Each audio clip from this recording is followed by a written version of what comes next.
Bonjour à tous, producteurs et productrices acéricoles du Québec. Suite au webinaire d'hier soir, on a connu quelques petits problèmes techniques.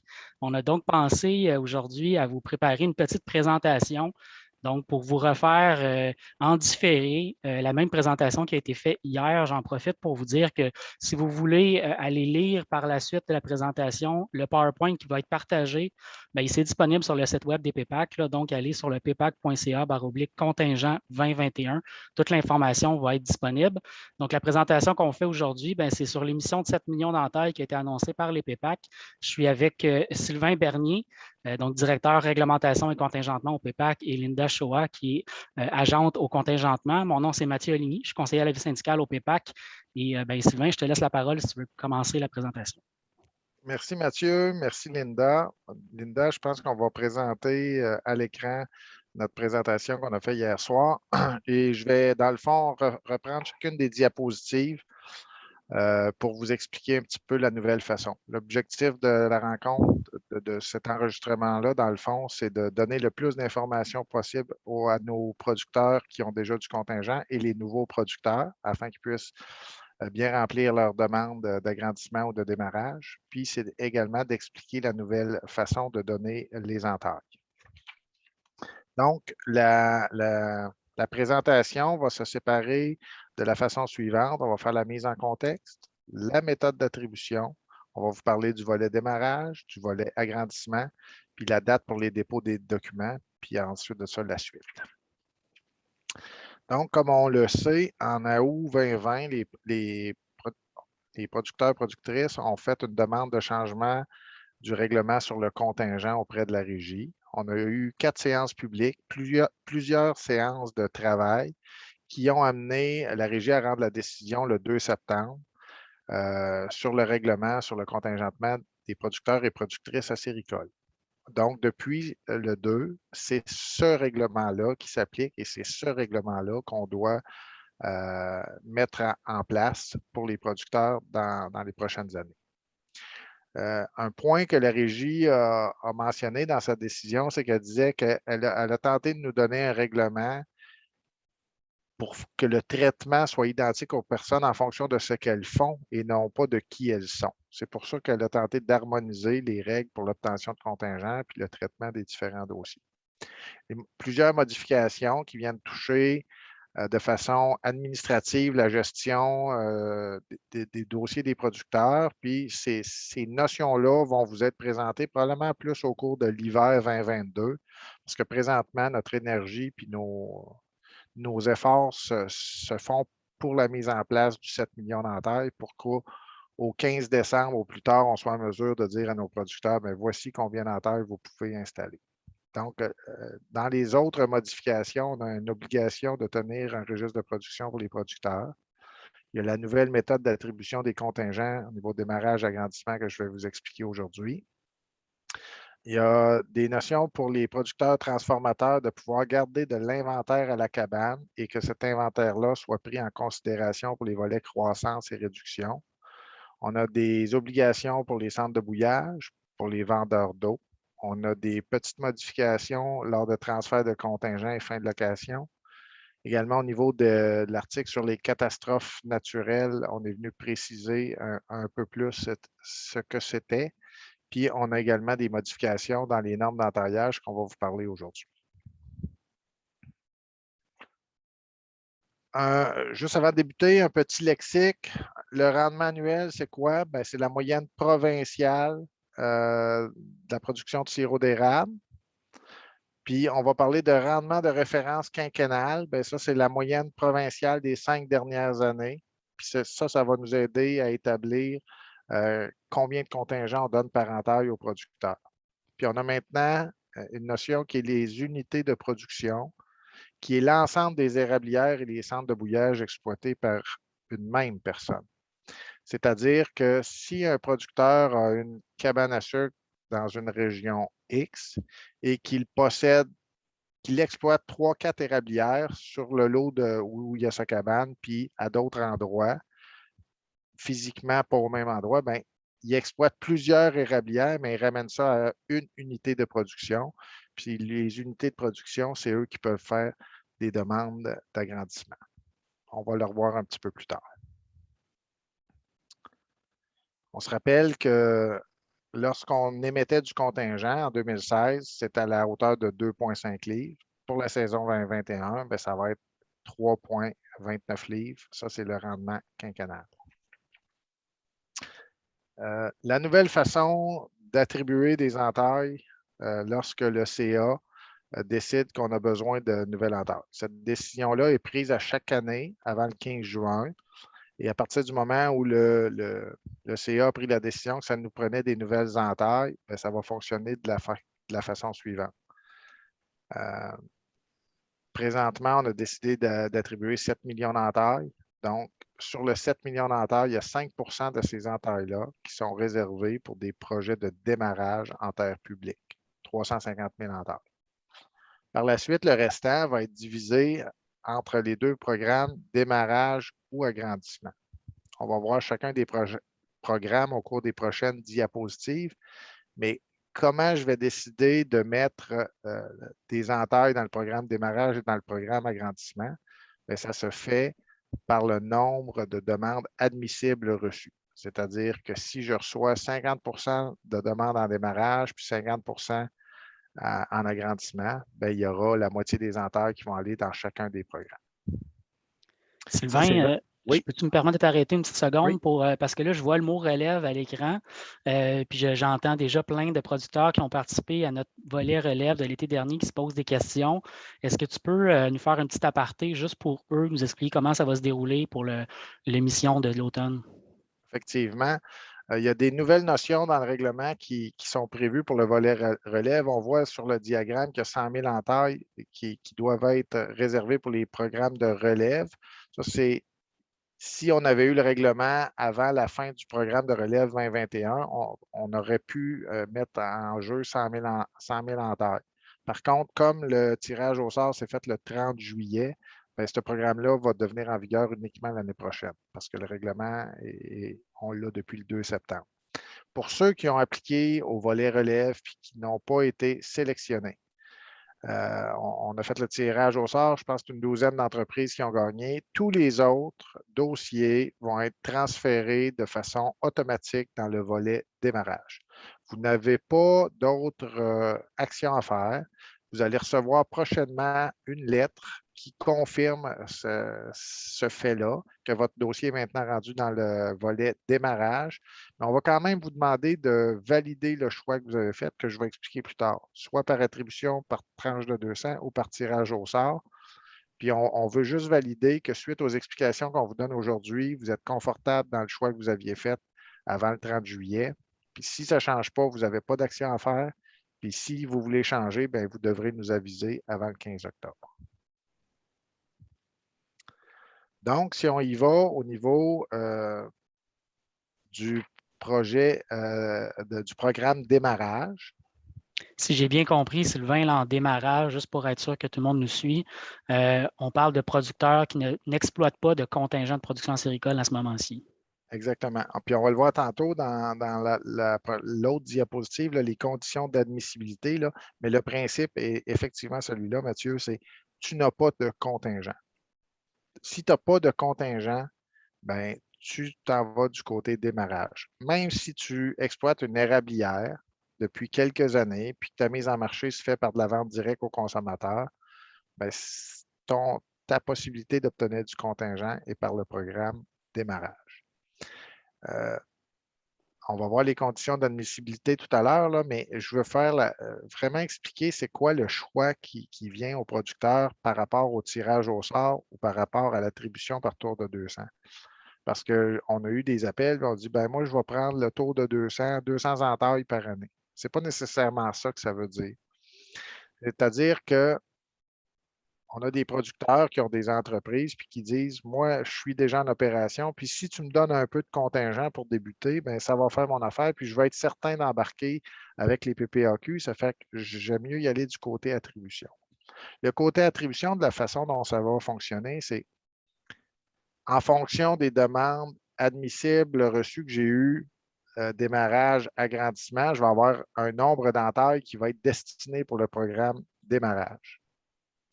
Un coup, cette répartition-là faite, là, la prochaine étape, nous, on va regarder quels sont les producteurs qui ont choisi tirage au sort, quels sont les producteurs qui ont choisi la méthode attribution. Et encore là, ça va se faire au pourcentage des demandes. Ça fait que si on a 50-50, ben, il va y avoir le même nombre d'entailles, mais si c'est 80 en attribution puis 20 en tirage au sort, le nombre d'entailles va être réparti de cette façon-là. À partir du moment où j'ai mon nombre d'entailles du côté du volet attribution, bien, je prends l'ensemble des demandes puis je les inscris. OK, un tel a demandé 1000, un autre a demandé 2000, un autre a demandé 300, un autre 500. Bon, là, j'ai ça. Ça fait qu'un coup que j'ai ma liste, je vais donner 200 entailles à tout le monde. Et là, je vais regarder. Est-ce qu'il reste encore des entailles de disponibles? Si la réponse est oui, on refait un deuxième tour. On en donne 200 à tout le monde. Le producteur qui en a demandé 300, lui, je vais arrêter à 300. Je vais combler sa demande à lui. Puis lui va sortir de cette liste-là. Et là, je vais faire des tours de 200 jusqu'à temps qu'on n'ait plus d'entailles de disponibles. Les producteurs en agrandissement sont habitués à cette façon-là de faire parce que c'était comme ça qu'on fonctionnait dans l'ancien règlement, puis c'est comme ça qu'on a fonctionné en 2016. Puis on a fait 13 tours, puis ça avait donné 2334 entailles pour chacun des producteurs en agrandissement. Donc, c'est vraiment de cette façon-là que le producteur qui va choisir attribution par tour de 200, ça va fonctionner. Fait que pour les producteurs qui ont des érablières avec des projets moins importants, c'est peut-être une solution qu'ils vont trouver intéressante pour eux, puis ils vont décider d'y aller de ce côté-là. Par contre, j'ai aussi des producteurs qui veulent démarrer des érablières de 25 000 entailles parce que c'est le maximum qu'on peut demander en démarrage.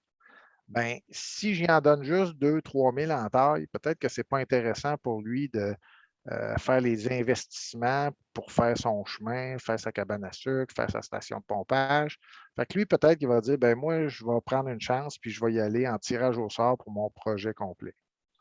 Puis si je suis tiré, ben, je vais décoller mon projet. Puis si je ne suis pas tiré, ben, je vais attendre la prochaine émission d'entente. En fonction du pourcentage, on va peut-être avoir un 200 000, 300 000, 500 000 entailles, je ne sais pas, mais on va procéder au tirage au sort du nombre d'entailles qui vont être disponibles. Puis là, on va tirer les projets admissibles. Je sors un premier projet de 25 000, ben, mon nombre d'entailles, moins 25 000. J'en sors un autre de 10 000, puis là, on descend comme ça.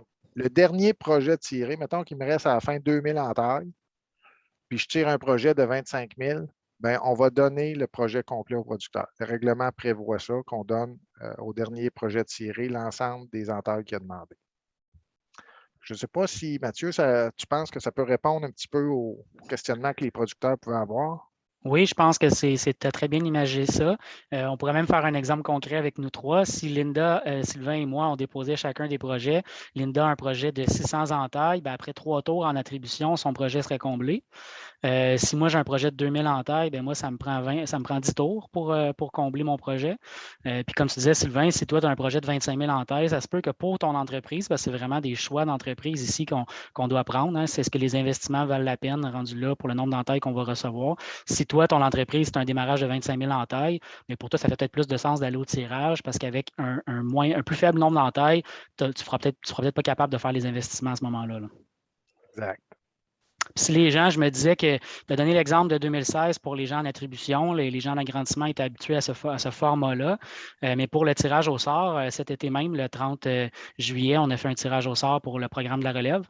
La vidéo est disponible sur notre page Facebook si vous allez le regarder. Mais ce que Sylvain a expliqué, c'est exactement ce qui s'est passé à ce moment-là.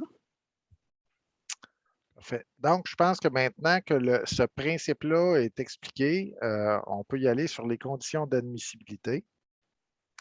Qu'est-ce que vise le programme de démarrage 2021? Bien, il vise à attribuer un contingent à une personne ou une société afin qu'au cours des 3 prochaines années, suivant l'acceptation de son projet, elle exploite une érablière d'au plus 25 000 entailles ou elle ajoute 10 000 entailles à une érablière pour laquelle un contingent est déjà émis. Ça veut dire quoi, ça? C'est que, étant donné qu'on a eu notre règlement le 2 septembre, la régie nous a permis de pouvoir installer nos projets sur une période de 3 ans. Ça fait qu'on a jusqu'en 2024 pour pouvoir démarrer notre projet. Je n'ai pas de contingent, je peux faire une demande sur une érablière qui n'en détient pas jusqu'à 25 000 ampères. Ça, je pense que c'est assez clair, ça parle de lui-même. Le point 2, elle ajoute au plus 10 000 ampères à une érablière pour laquelle un contingent est émis. Mais, théoriquement, là, c'est je suis un producteur qui ne détient pas de contingent. Sylvain, moi, je n'ai pas de contingent. Puis je décide d'acheter Mathieu qui, lui, décide de vendre son érablière qui exploite depuis plusieurs années. Il y a 10 000 en taille avec contingent. Fait que moi, je dis, bon, ben Mathieu, je vais acheter ton érablière, puis je vais demander un démarrage parce que moi, j'ai la possibilité d'en mettre 10 000 de plus. Et c'est le maximum qu'on fait. Quand tu achètes un érablière, ben, tu tombes comme si tu étais un producteur en agrandissement. Tu as une limite maximum de 10 000 en taille.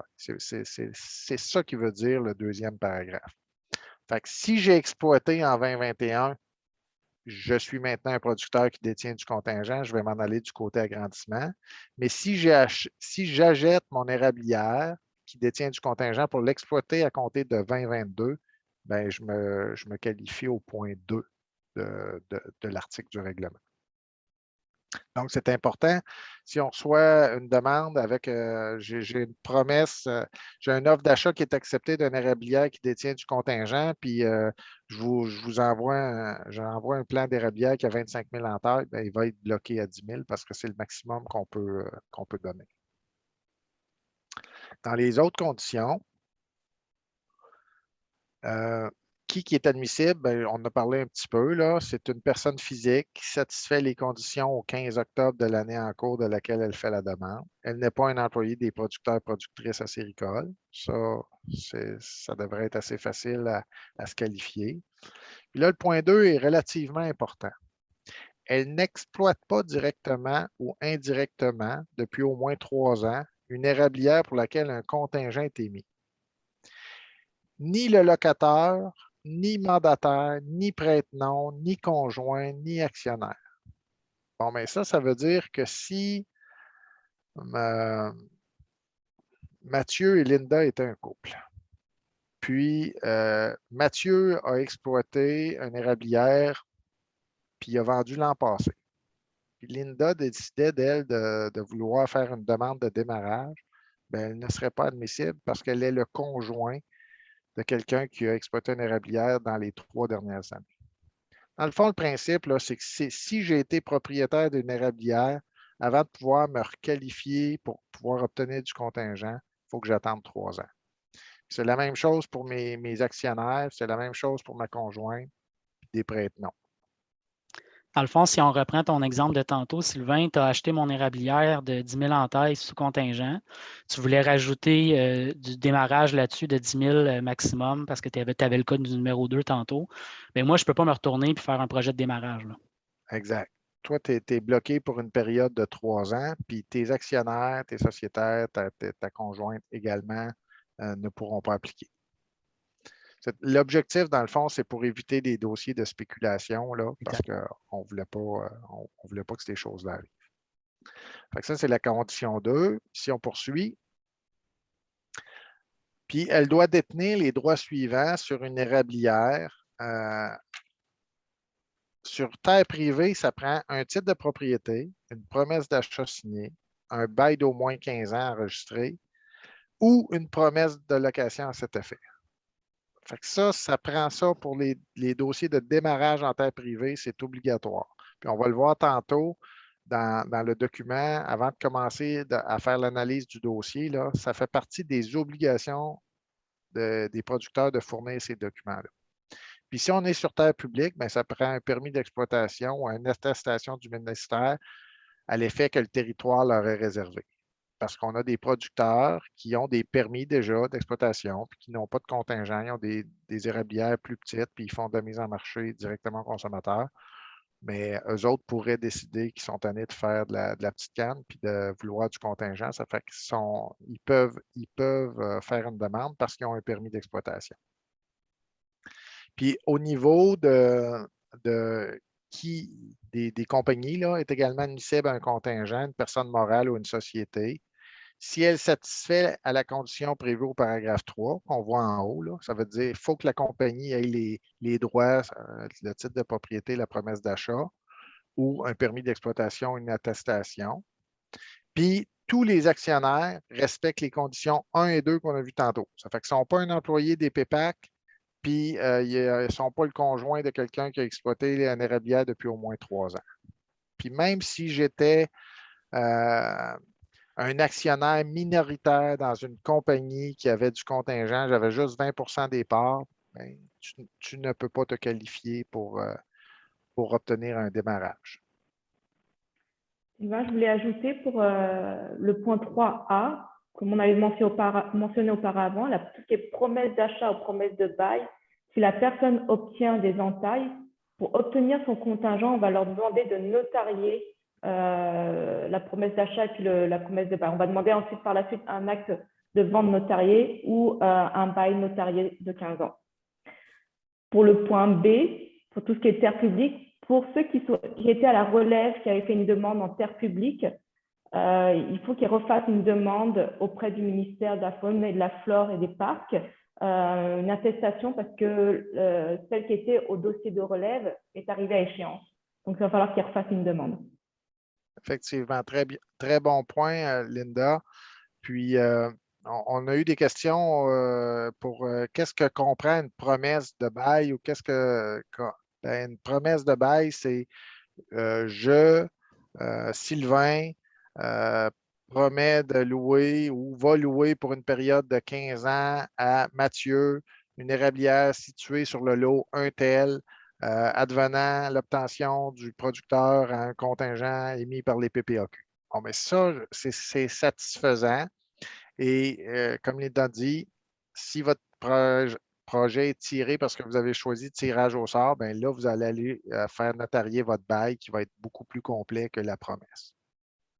C'est vraiment ça le principe. Donc, si je vous ai bien compris, là, si le producteur est stressé en ce moment parce que le temps est serré avant le 15 octobre, puis il ne peut pas passer chez le notaire d'ici ce temps-là parce que son notaire est bien occupé, on n'est pas obligé d'aller dans le super formel d'ici au 15. C'est quand on va gagner le contingent que là, on va devoir présenter le bail formel, les actes notariés. Exact. Parfait. Donc, si on poursuit,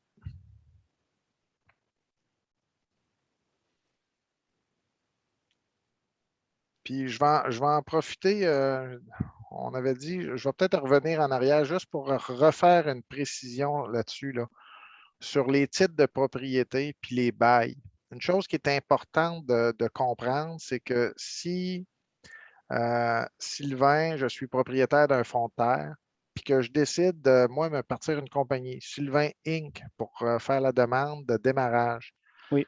Bien, je vais absolument avoir besoin d'un bail entre Sylvain, même si c'est moi qui est actionnaire à 100 puis même parce que je suis une compagnie, je deviens une société morale, hein, bien, j'ai besoin d'un bail entre Sylvain Bernier, qui est propriétaire du fonds de terre, puis la compagnie.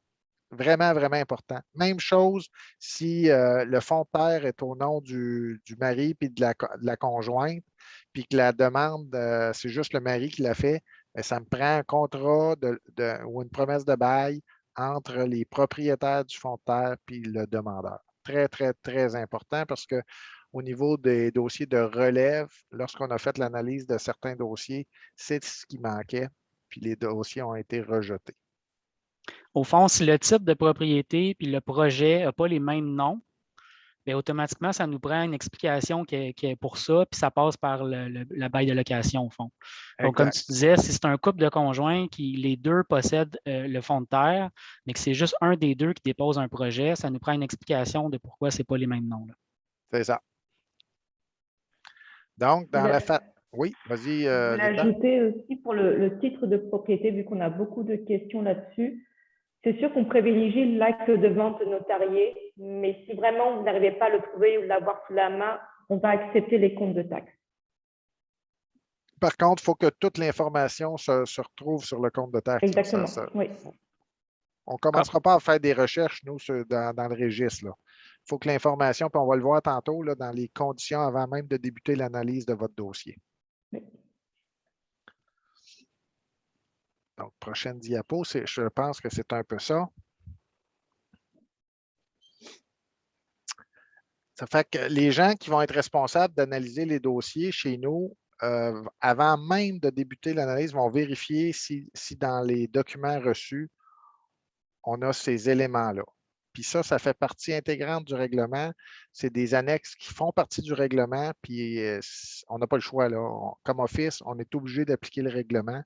Fait que l'identification du demandeur là, sur le formulaire, ça doit nous permettre d'identifier les demandeurs, la raison sociale, les personnes physiques, les coordonnées, l'âge, puis l'implication respective de chacun lorsqu'on parle de pourcentage dans une compagnie. Si on a tous ces éléments-là, on poursuit l'analyse. Est-ce qu'il y a un plan d'érablière conforme qui est arrivé au 15 octobre? Si le plan d'érablière arrive après le 15 octobre, ça ne sera pas accepté. Donc, je vais cocher non, puis le dossier ne sera pas analysé. Est-ce que j'ai un titre de propriété, une preuve, une promesse d'achat, un bail notarié ou une promesse du même effet?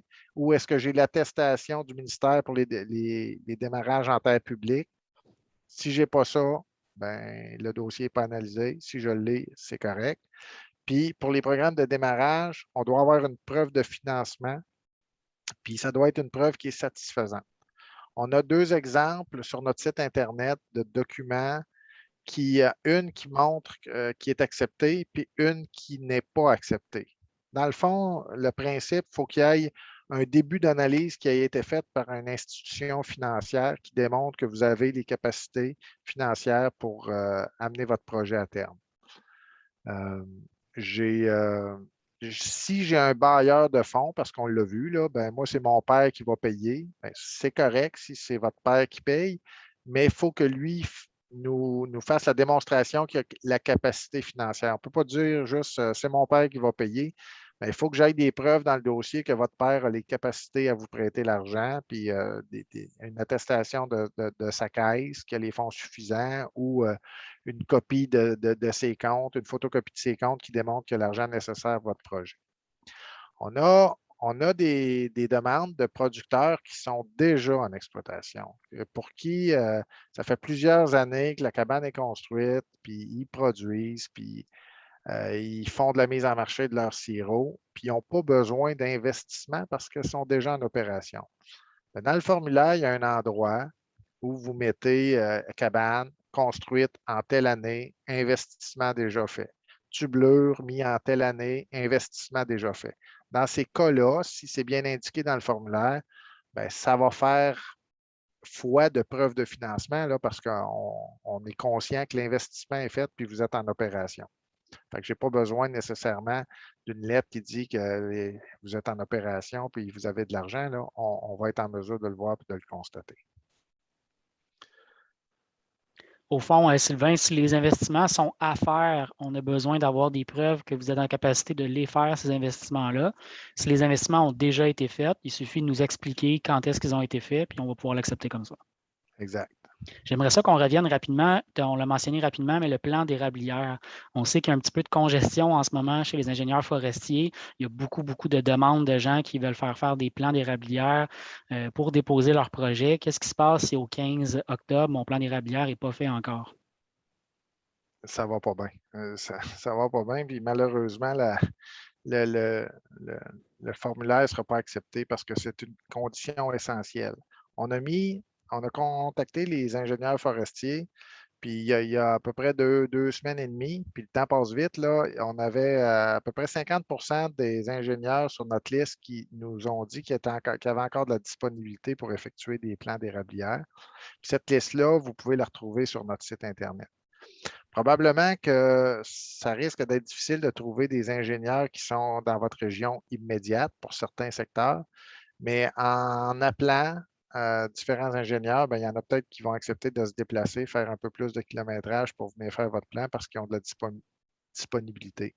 On sait que le Québec est grand, puis on sait qu'il y a des régions où on a beaucoup de producteurs, mais il y a peut-être des régions où il y a moins de producteurs, puis les ingénieurs sont disponibles, puis peut-être qu'ils pourraient regrouper.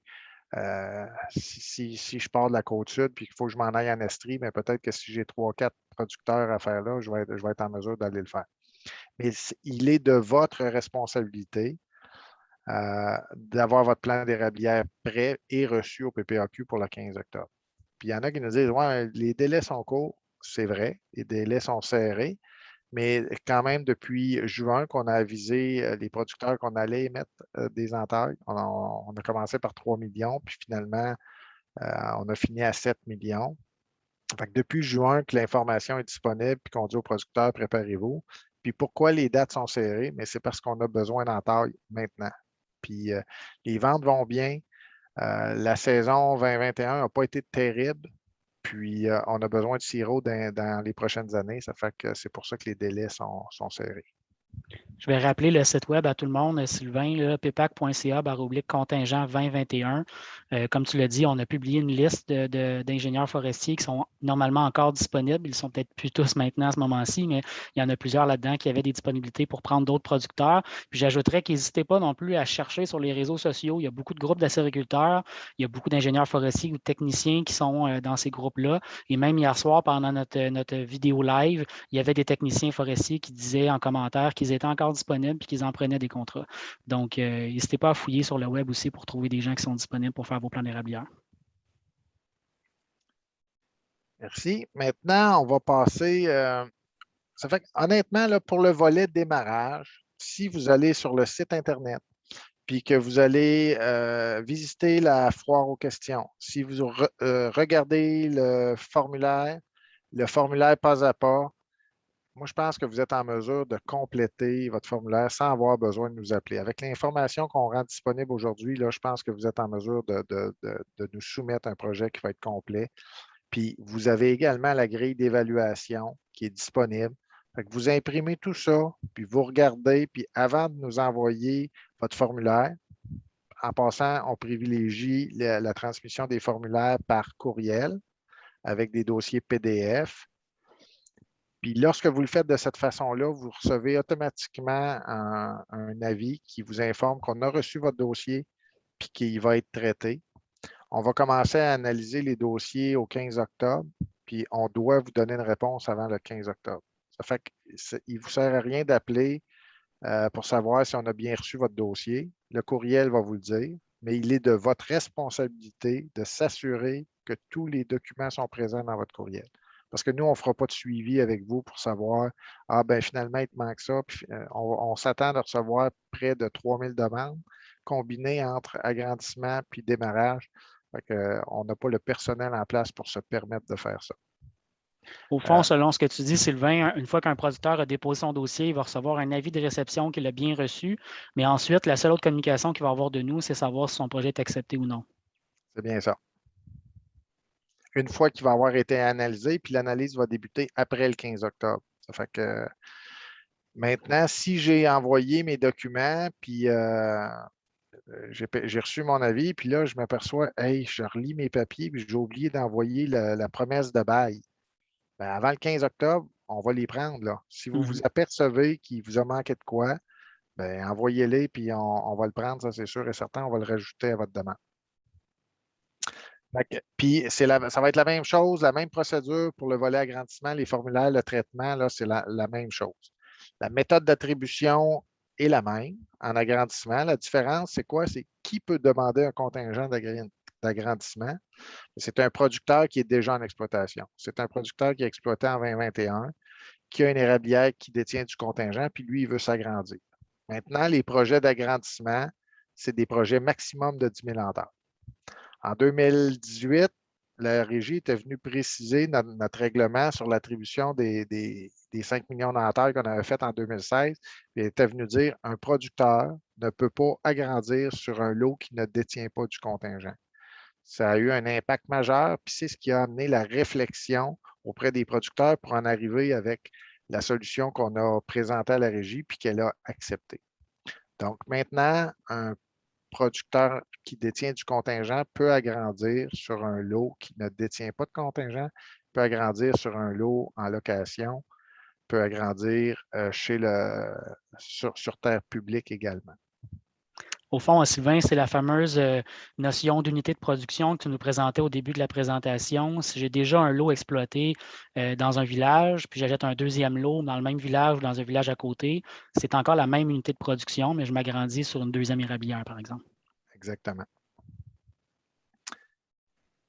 Pour ce qui est du processus, bien, encore une fois, le producteur a le choix d'y aller par attribution par tour de 200, comme j'ai expliqué dans le volet démarrage, ou par tirage au sort. Nos producteurs, anciennement, étaient habitués à la méthode d'attribution par tour de 200 parce qu'il n'y avait pas le choix.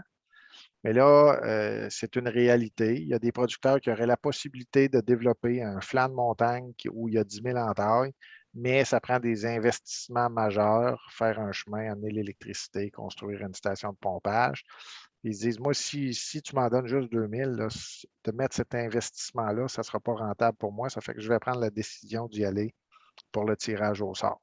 Fait que si je suis tiré, bien, je sais que j'ai mon projet complet et là, ça vaut la peine de faire ces investissements-là. Et le nombre d'entailles qui va être dans chacun des volets, bien, ça va être déterminé en fonction des demandes. 25 de demandes en tirage au sort, 75 bien, le nombre d'entailles va être distribué de cette façon-là. J'ai oublié de mentionner tantôt dans le programme démarrage, s'il me reste des entailles, mettons qu'en attribution, j'ai comblé toutes les demandes, puis qu'il me reste des entailles de disponibles, bien, ils s'en vont du côté tirage au sort. Puis la même chose, si en tirage au sort, il me reste des entailles, les entailles sont mobiles entre chacun des volets, puis sont également mobiles entre chacun des programmes. Si j'ai donné tout ce que j'avais besoin en démarrage, puis qu'il me reste des entailles, ça s'en va en agrandissement et vice-versa.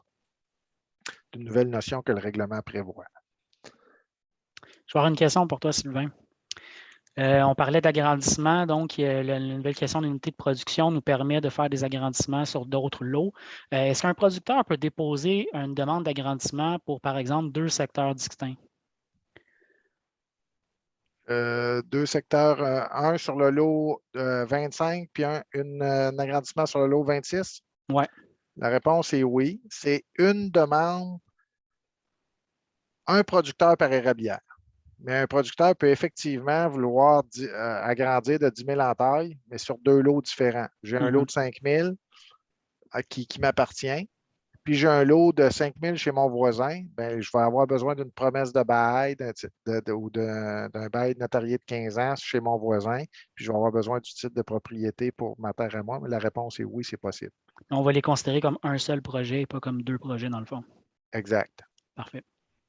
Quand on dit qui peut demander le contingent, c'est l'exploitant. Hein? C'est un locataire ne peut pas faire une demande d'agrandissement parce que lui, il n'exploite pas. Il loue son érablière, puis c'est son locataire qui, lui, peut faire une demande d'agrandissement.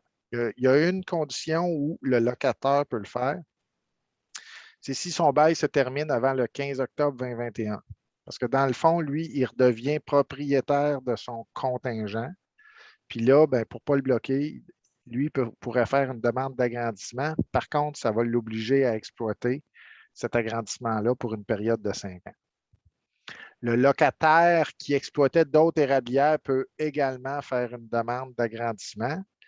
Mais le locataire qui aurait juste une location, lui, puis elle se finissait là, ben lui, il se retrouve où il ne peut pas faire de demande de démarrage, puis il ne peut pas faire de demande d'agrandissement parce qu'il n'est plus détenteur de contingent.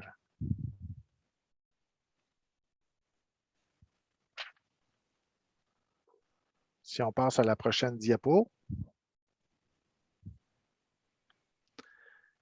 Le programme d'agrandissement vise à attribuer un contingent à une personne ou une société déjà titulaire d'un contingent afin qu'au cours des 3 années suivantes, elle ajoute au plus 10 000 entailles sur son unité de production à l'extérieur du périmètre d'exploitation identifié au plan d'érablière, ou elle ajoute 10 000 entailles sur une érablière dont elle est ou deviendra propriétaire locataire. Dans le fond, c'est ce que je vous disais que tu peux agrandir maintenant n'importe où. Par contre, il va falloir que tu fournisses les titres de propriété et ou les bails nécessaires pour démontrer c'est quoi ta situation. Exact. Puis c'est important quand on dit à l'extérieur du périmètre d'exploitation,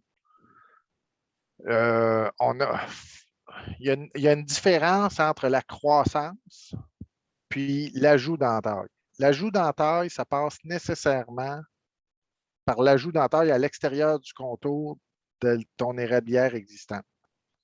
Si tu rajoutes des entailles parce qu'il y a des érables qui ont pris de la croissance à l'intérieur du contour pour lequel tu as déjà du contingent, c'est le volet croissance qui va ajuster le contingent de cette partie-là de l'érablière.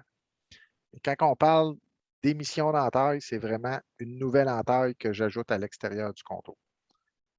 Fait que tu ne peux pas faire une demande d'agrandissement parce que tu as 400-500 entailles de plus qui ont grossi par rapport à la dernière fois. Ben, on ne donnera pas de contingent pour ces entailles-là. Parce qu'une érablière, dans le fond, c'est vivant. Hein? Il y en a qui meurent, il y en a qui prennent la place. Donc, c'est vraiment le volet croissance-réduction qui vient faire ce travail-là. Dans le fond, il y en a un qui est lié avec le développement et l'ajout de nouvelles entailles dans mon exploitation. Puis il y en a un autre qui est plus lié avec l'amélioration de ma production et de mon efficacité dans ma production. Là. Exactement.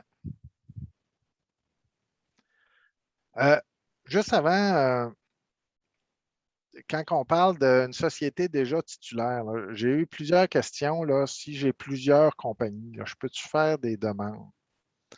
Le principe qu'on va regarder, c'est à la fin qui contrôle. Sylvain Bernier, en tant que personne, ne peut pas faire 3 demandes d'agrandissement. Hein. Dans le principe, Sylvain Bernier, il a le droit d'en faire juste une demande d'agrandissement.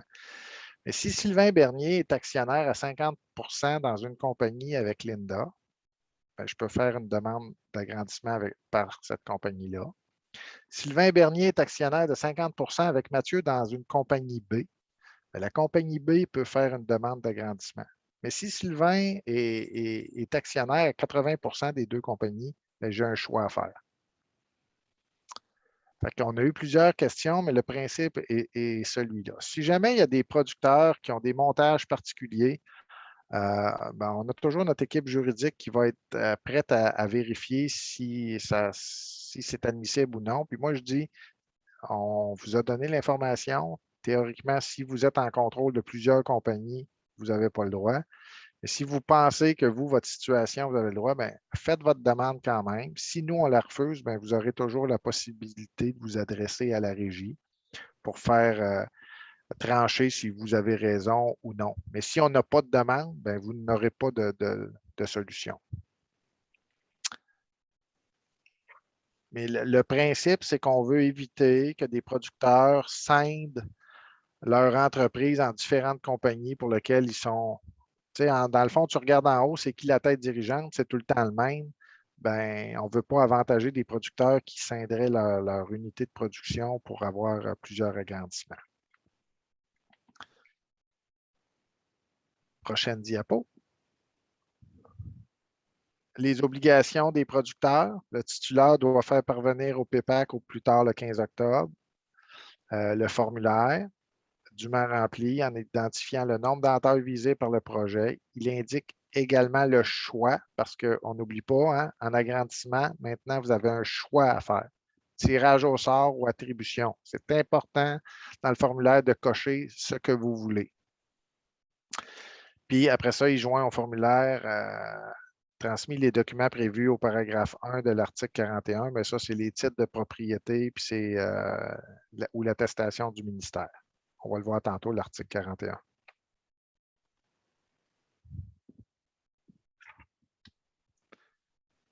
Le voici. Donc, s'il s'agit d'une érablière sur terre publique, c'est le permis d'exploitation ou l'attestation. Sur terre privée, c'est le titre de propriété, l'offre d'achat acceptée, le bail notarié ou une promesse de location à cet effet. Je rappelle et je pèse sur le crayon si votre compagnie fait une demande sur un fonds de terre qui vous appartient à vous, ça nous prend une promesse de bail de vous vers votre compagnie. Puis si le fonds de terre est à 2 noms, ça me prend une promesse de bail des 2 noms vers la compagnie. Vraiment, vraiment, vraiment important. Au fond, Mathieu Aligny doit faire une promesse de bail à Érablière Mathieu Aligny pour son projet. Oui. si érablière Mathieu Aligny est un Inc. ou un SNC. Après ça, ça prend le plan d'érablière. Puis une preuve, la preuve de la capacité financière, c'est uniquement pour les projets de démarrage. Les producteurs qui sont en agrandissement n'ont pas fourni de preuve de la capacité. C'est des producteurs qui sont déjà en opération, qui ont déjà leur investissement de fait, puis souvent juste de mettre de la tublure puis construire une cabane, une station de pompage, ça demande moins d'investissement. Ça fait que pour cette raison-là, on n'a pas à faire l'analyse de ça.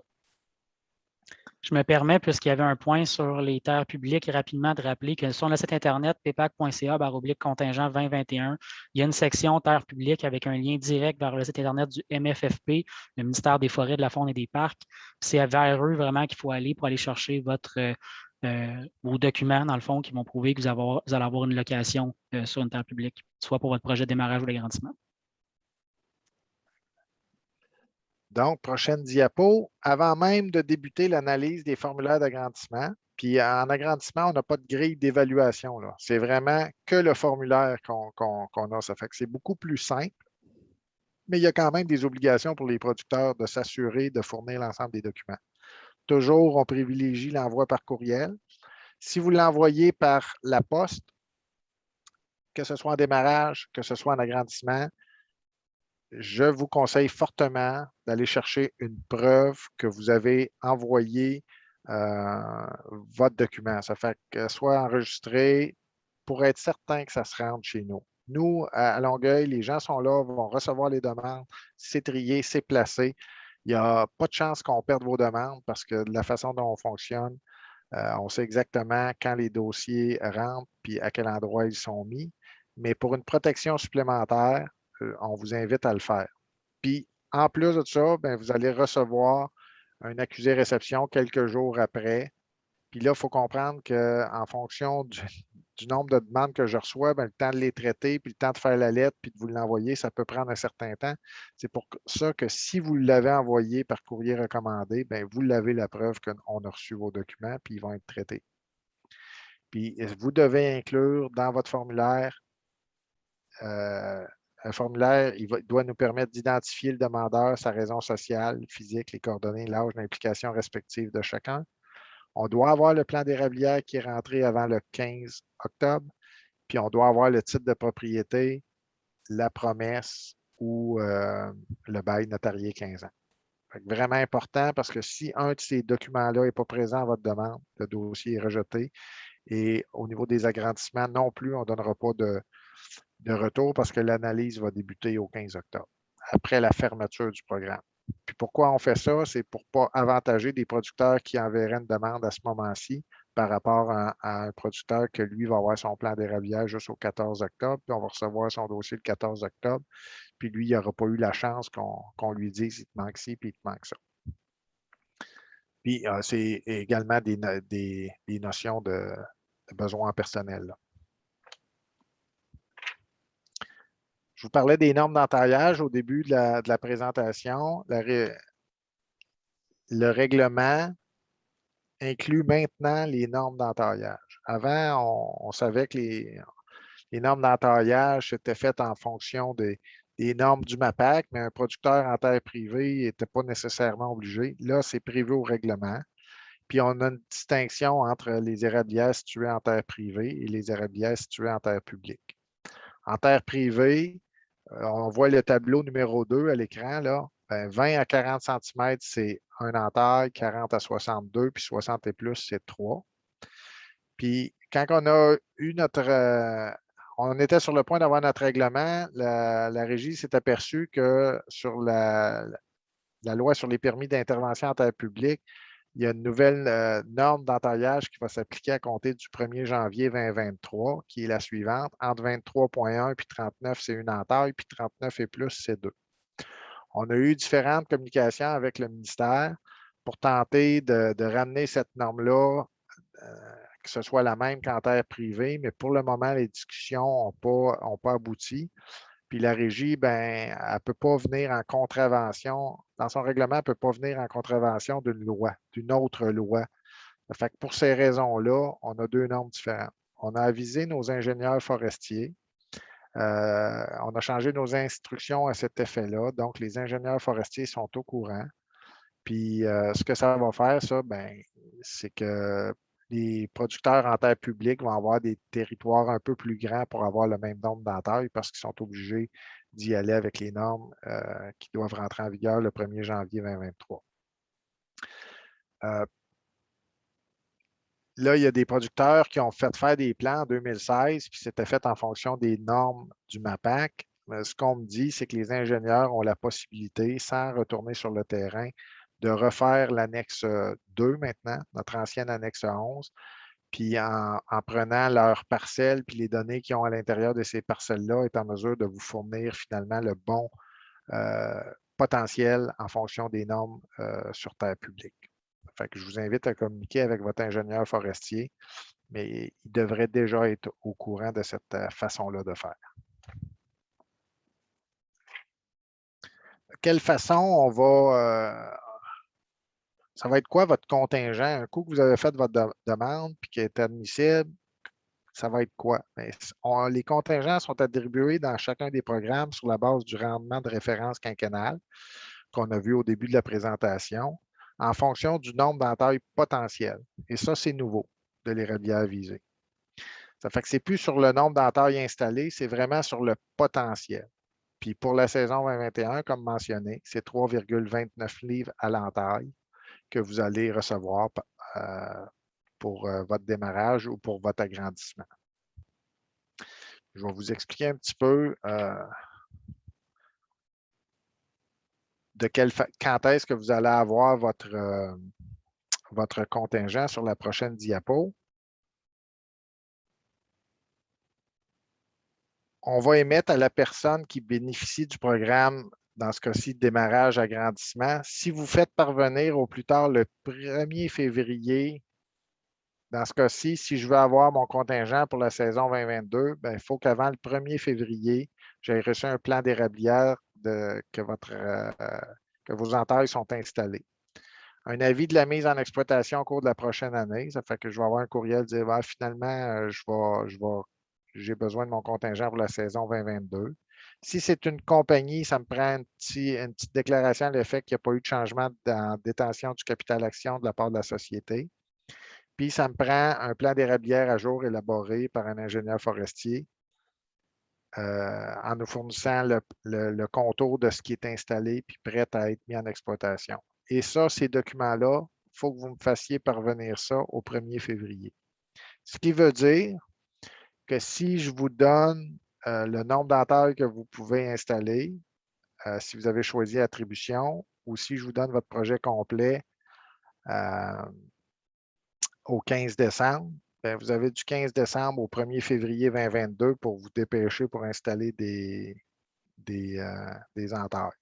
Est-ce que c'est rapide? La réponse est oui. Puis quand je dis je vous donne, là, on s'entend que c'est les PPAQ. Là. Moi, je suis le porte-parole des PPAQ. Bien, mais on sait qu'il y en a qui sont prêts déjà. Là. Il y a des producteurs qui exploitaient des entailles qui n'avaient pas de contingent, qui vont régulariser ces secteurs-là. Fait qu'eux autres, ben, souvent, on a déjà le plan au dossier. Ça fait qu'au 1er février, ils vont être en mesure de remplir la condition en nous envoyant un petit avis, dire, gars, moi, je veux mon contingent pour 2022, puis ces personnes-là vont l'avoir. Puis on va avoir d'autres personnes aussi qui vont avoir réussi à en installer une certaine partie.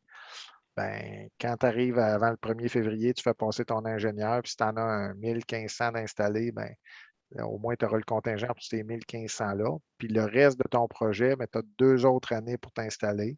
Puis au 1er février de chacune des années, on va le voir tantôt, ben, tu mets à jour ton plan d'érablière, dans le fond. Dans le fond, Sylvain, là, moi, si j'ai un projet de 10 000 entailles, que je suis tiré au sort, puis je gagne un contingent pour 10 000 entailles, je peux prendre 3 ans puis planifier mon installation sur 3 ans avec, par exemple, un 2 500 entailles la première année, un 2 500 la deuxième, puis un 5 000 la troisième année. Exact. Puis comment on va déterminer? Bien, c'est les entailles installées. Puis ça, c'est vraiment important. Là. Les entailles installées au cours de chacune des années ne peuvent l'être qu'à l'intérieur d'un périmètre qui inclut uniquement les érables nécessaires pour obtenir le contingent attribué. Ça a l'air compliqué, écrit comme ça, là, mais les ingénieurs, je pense, le comprennent, vos conseillers à Séricole également, là, c'est que si finalement c'est 3000 entailles qu'on donne à tout le monde en attribution, ben, quand on va recevoir un plan d'érablière, je ne peux pas avoir des entailles d'installer sur un potentiel de 4000. Il faut vraiment que ça soit un potentiel de 3000 entailles. Je peux en installer moins, je peux décider d'en mettre 2500 sur un potentiel de 3000. Je vais avoir mon 3000 entailles en contingent. Mais je ne peux pas dire, ben moi, je vais entailler les 10 pouces et plus, là. Puis je comprends que j'ai un plus grand potentiel, mais j'ai juste entaillé les 10 pouces et plus, ça ne fonctionnera pas. Le contingent, il faut vraiment que ça soit à l'intérieur du périmètre qui inclut les entailles nécessaires. Ça veut dire le potentiel.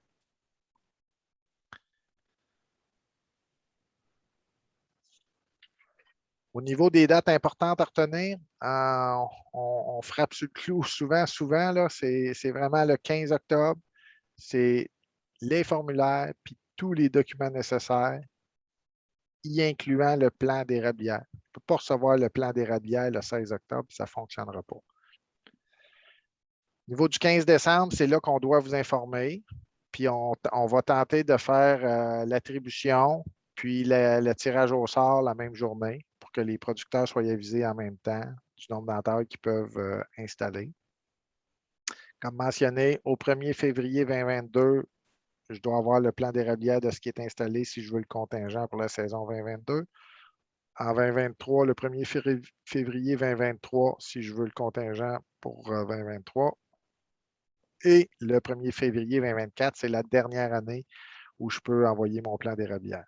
Si je n'ai pas réussi à compléter mon projet avant le 1er 2024, bien, les entailles non installées sont perdues. Vous ne perdez pas tout le contingent, là. Si sur votre projet de 10 000, finalement, vous avez réussi à en installer 8 000, bien, vous allez garder le contingent relié aux 8 000. Parce que j'ai eu ce genre de questions-là, là. Mais tu vas perdre le 2 000. La possibilité d'installer tes 2 000 qui te manquent là, est perdue. Il va falloir que tu attendes une prochaine émission d'entaille. Au niveau des prochaines séances d'information, on a décidé de faire des midis à Séricole. On va faire ça le mercredi le 22 septembre, ainsi que mardi le 28 septembre. On a appelé ça midi à Séricole parce qu'on va faire ça à midi.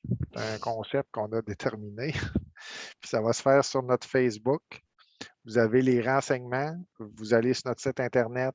Puis je pense qu'il va y avoir des publications qui vont vous tenir informés. Mathieu est mieux placé que moi là, pour faire la promotion de ça. Effectivement, ça ne sera pas très sorcier. On se pointe sur la page Facebook, dis-je bien, des PEPAC, comme tu dis, à midi, le mercredi 22 septembre et le mardi 28 septembre. Après ça, dans tous les autres éléments qui pour vous aider à remplir vos demandes, bien, vous avez le site Internet des pepac.ca. Vous avez notre document questions-réponses, la foire aux questions. Vous avez des formulaires pas à pas et pour le démarrage et pour l'agrandissement.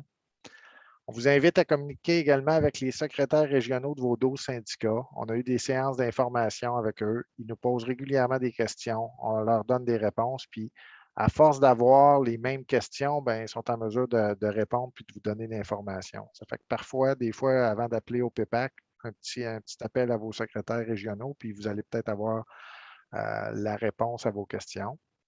Si vous avez des questions plus pointues, vous avez l'adresse courriel pepac.contingent@commercialupa.qc.ca. Le webinaire va être disponible sur notre page Facebook. Ça va avoir duré, on est rendu une quarantaine de minutes, c'est sûr que. Mais je pense qu'on vous a donné beaucoup d'informations dans cette présentation-là. Puis, comme mentionné, il y a des midi-conférences qui vont avoir lieu le 22 et le 28. Fait qu'on s'entend que présentement, on n'a pas de questions parce que personne assiste, mais en ce qui me concerne, ça complète la présentation. Je voulais remercier Mathieu et Linda de votre présence, de m'avoir supporté dans cette séance-là. On vous souhaite bonne chance à tous. Merci beaucoup. N'hésitez pas à poser des questions sous la vidéo qui va être publiée sur la page Facebook des PEPAC. On va tâcher de vous répondre dans les plus brefs délais. Merci. Merci.